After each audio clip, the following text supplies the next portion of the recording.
Hello and welcome to episode 5 of the ISO Ball Podcast with your host, Derek Terrio, your place to learn about the NBA on and off the court.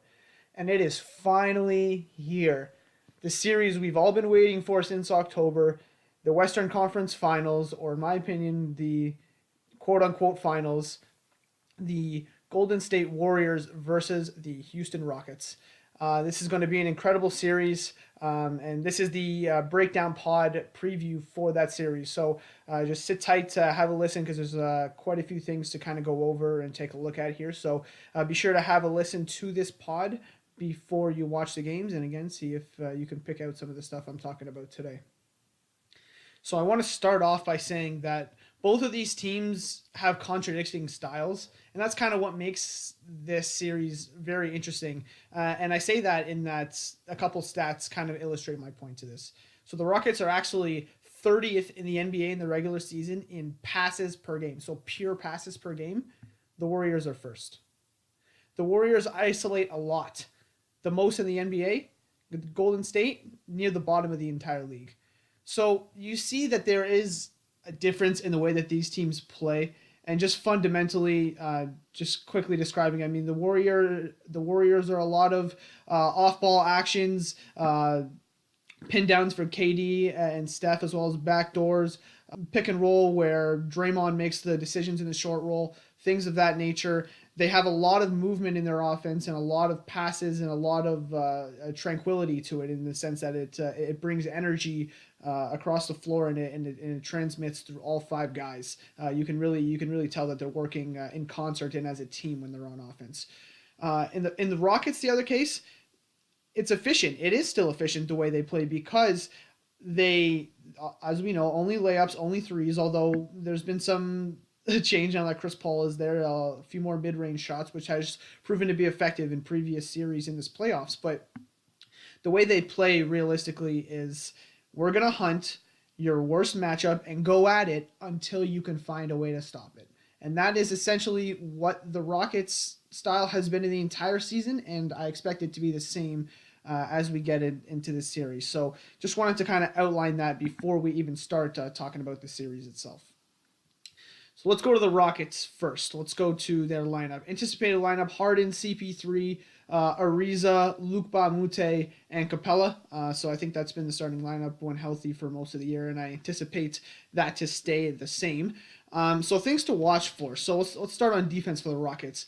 The thing to watch for me is defensive communication. As I alluded to earlier, the Warriors run a lot of off-ball actions. So pin downs, split cuts, backdoors, alley-oops, again, all that sort of stuff.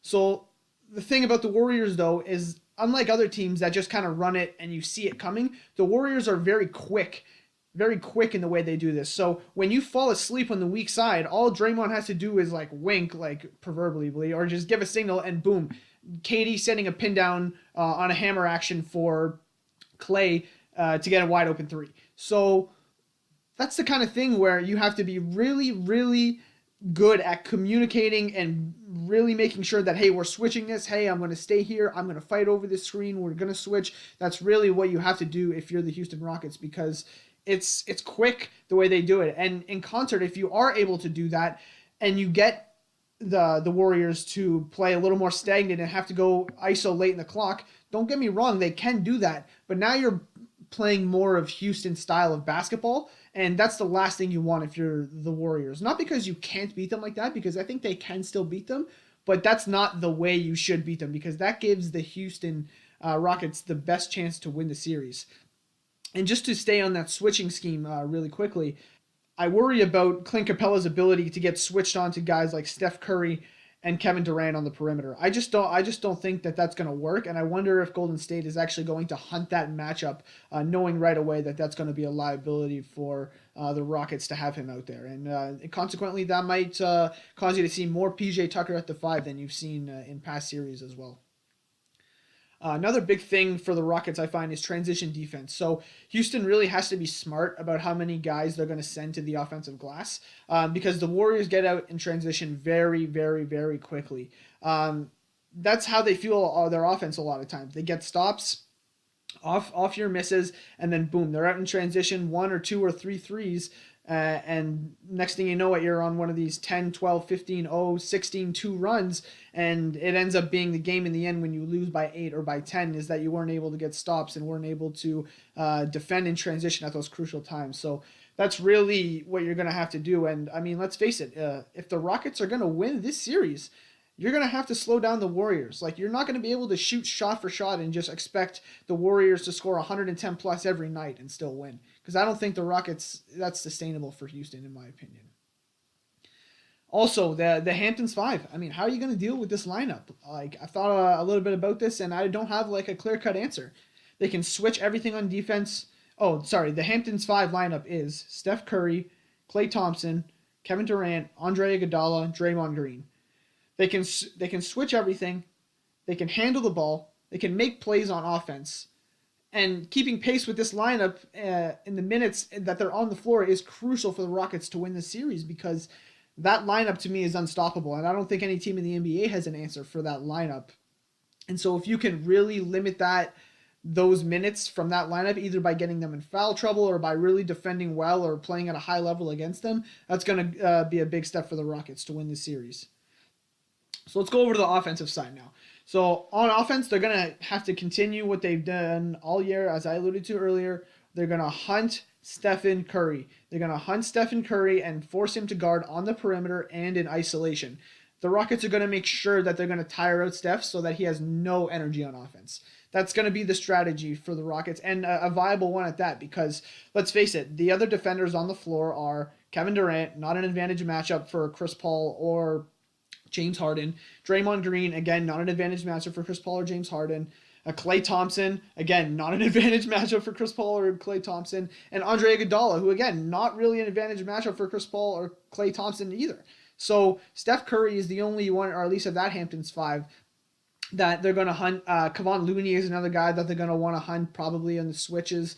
JaVale McGee, I'm wondering if they're going to go at him on switches, maybe try to get him in foul trouble, limit the Warriors' big situation to take advantage of Capella.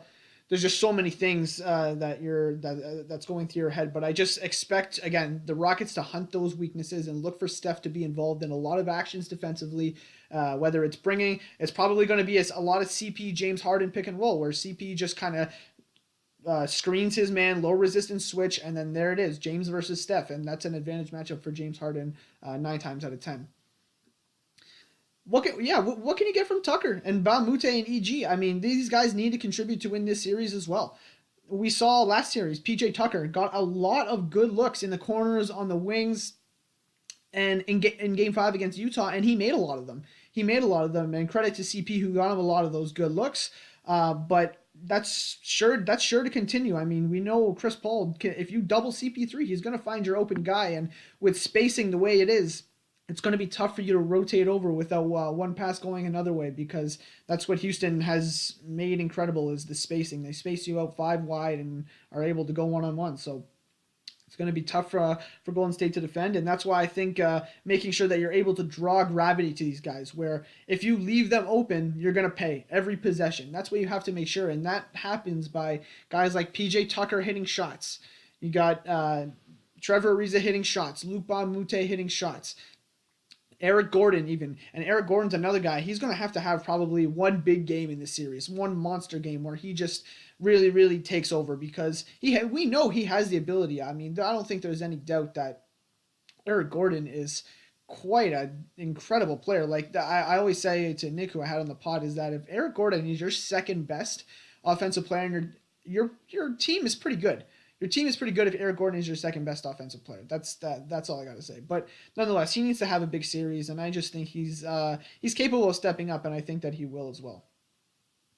And just the final thing is, like, this is what we've been waiting for all year. We need to see the obvious Chris Paul and James Harden tandem work, and we've seen it work. We've seen it work against the 28 other teams in which it went fine. But this 29th team in the Golden State Warriors, it needs to work. And when I say work, in the past, maybe James Harden has an explosion game, and CP kind of takes a back seat with kind of maybe under his traditional average, where he has maybe an okay game or maybe an off night. That's very possible for CP. and maybe Eric Gordon steps up on that night or something along those lines. But then we've also seen nights where, James Harden not feeling well, and proof is in the pudding with Game 5 against Utah, where James Harden was sick, didn't have his best game, and CP steps up and goes for 41, 10 assists, 7 rebounds, and no turnovers. So that's the kind of thing that's happened all year, and that has worked on a night-to-night basis. But against this team, when you have to beat them 4 times in 7 games, it's going to be difficult for you to win when both guys aren't on, or you're not getting a significant contribution from the bench or others, because Golden State's firepower is up there, if not better, with these Golden State Warriors. It's their toughest matchup of the entire year, and so I think this team was constructed and built to beat the Golden State Warriors by Daryl Morey.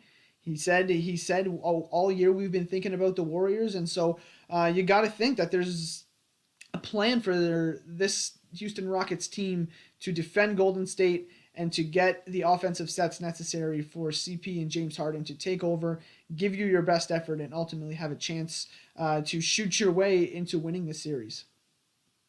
Okay, now let's move on to the Warriors side. So my predicted starters for the Warriors is Steph Curry, Klay Thompson, Kevin Durant, Draymond Green, and Kevon Looney. I expect Kevon Looney to be in there to match up with Clint Capella. There's going to be some size issues there with the Hamptons 5. You really don't want a Draymond guarding a Clint Capella. It's just the size difference might be a little bit too much, and Clint has really shown his versatilities and capabilities as a center and rim protector. So maybe something you want to think about there if you're Steve Kerr. But that's my lineups for this series. So, or at least game 1. So things to watch for is how effective are the Warriors' defense against the Rockets in isolation, because Curry, like I said, Curry and Looney are going to be those targets of CP and James.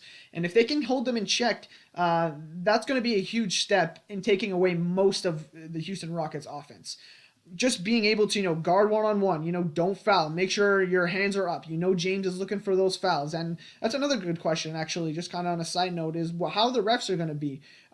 Is James Harden going to get these reputation fouls, or is this going to be a series where the refs just swallow the whistles and say, okay, we're going to let these two juggernauts, powerhouses play it out, and we're not going to let our whistles decide this series. I'm kind of interested to see how that will play out as well, so we'll see on that. But if James Harden isn't able to draw those fouls and really take advantage of these guys, that goes a long way for the Warriors to stopping the Rockets. And I think that'll be huge. So that's something to keep an eye on. And specifically to that point is, can you keep them in front of them? And again, I know that's a very tough task when you're talking about 2 Hall of Famers, soon to be, in James Harden and Chris Paul.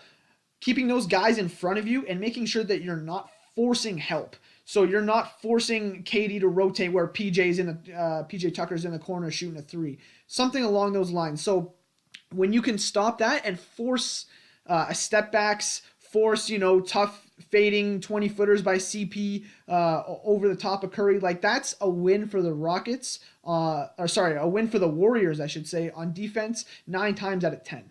So you have to force that sort of stuff on defense if you're the Warriors, and that's mainly by keeping James Harden and CP in front of you. And if you can do that, that's going to be a huge step for the Warriors to winning this series. But on that point as well, the Warriors have never played a 7-game series with this type of firepower. I mean, maybe you can argue the Cavs with Kyrie, Love, and LeBron James. That's an argument. I wouldn't be mad at anybody who disputes that. But what is the Warriors' defensive strategy going to be? I mean, are they going to stay home on the shooters when they get those switches one-on-one and trust on one-on-one defense? Are they going to make the others beat them, meaning they're going to rotate and PJ Tucker, Luke, Ariza, you guys are going to have to shoot a lot of those threes, and we're going to have to see those go down because we're not going to let James Harden and Chris Paul beat us. So you're going to have to make those shots. Is that going to be the strategy? Or is it maybe we're only going to help off Luc Mbah a Moute, and Luc Mbah a Moute is going to have to take 14, 15 threes or at least shots for us to beat us? It's going to be kind of interesting the way the Warriors see those kind of matchups. I don't really have an opinion necessarily on how they're going to match that up. We'll have to see as the series go on. I expect a lot of adjustments from game to game too, until obviously they get it figured out, and then you just have to see who does what, and mano a mano. We know what's coming. You know what's coming. Who can stop who, sort of thing. Kevin Durant, just like we saw yesterday against in Game 1 from LeBron James against Boston, he's going to see a lot of bodies. Houston has the bodies to throw at Kevin Durant, and whether it's going to be Trevor Ariza, again, PJ Tucker, Luke Baumute, maybe even Capella, maybe even Harden, he's going to have to decipher who's on him and how to make the decisions when he's in those matchups, because we saw that gave LeBron some trouble last night in Game 1, and we know that's always a feel-out game for LeBron, as he said in his post-game, but nonetheless, I still think it's important, as this Game 1 is important. I mean, I think I've failed to state the magnitude of how big this Game 1 is for the Houston Rockets. They need to win this game, because if the Warriors win this game, that's already tough for Houston to win the series if they can't hold a home court. So it's going to be very tough on that end. But again, KD going to need to really decipher who's on him and really be able to get buckets and make the correct decisions based on those matchups. Because if the Rockets are shutting down Kevin Durant, oh man, please let's call me a series. We're gonna go a long 7 games if that's gonna be the case. And finally, if you're the Warriors, like just the same thing they're doing to Stephen Looney, I would do to Chris Paul and James Harden.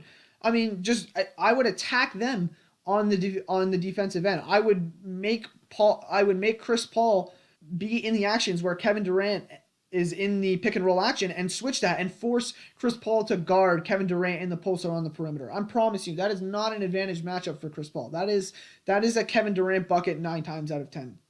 I know Chris Paul is a scrappy post defender, despite his height, but I don't care. This is Kevin Durant we're talking about.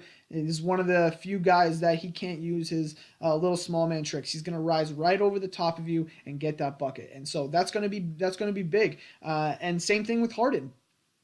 You force Harden to play defense. Make him defend in the post, on the perimeter against Kevin Durant. He needs to exert energy on offense. On defense. You need to make sure that when he's bringing that ball up on offense, he is gassed.